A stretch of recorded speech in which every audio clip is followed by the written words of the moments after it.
does success look like to each one of you? Is it just as simple as you're the president, you're the vice president in January of 2017, or is there another way of defining it through this?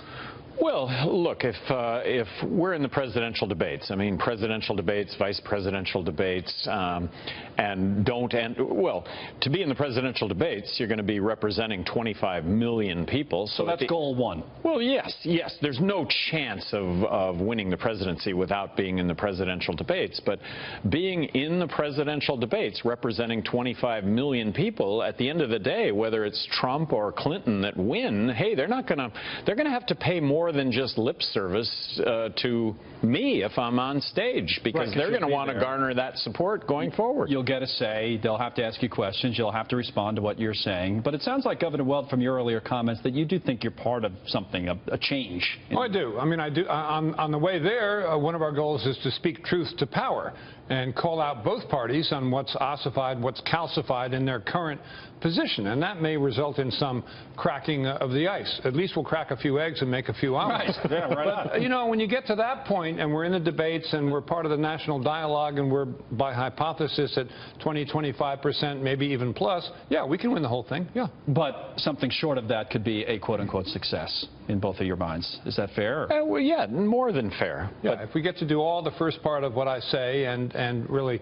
drive the Republicans to the left on social policies and drive the Democrats into being somewhat more fiscally responsible, that's not chopped liver.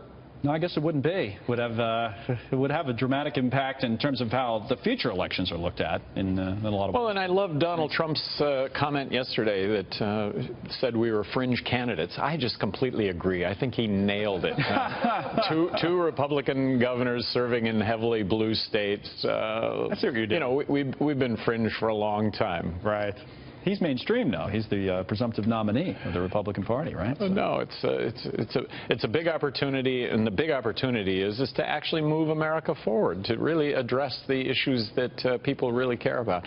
As a libertarian president, challenging Democrats to be good at what they're supposed to be good at, challenging Republicans to actually be small government. But I think most people would agree that both Washington parties have gotten set in their ways, or else you wouldn't see this dissatisfaction. It's not just ideologically, it's the sense that there's not a lot of fresh things coming out of Washington. So if you're in those debates, by the way, who you go after harder, Clinton or I don't think you go after either one of them. You point out that you know, we have some agreement on both sides, but we have some disagreement on the issues.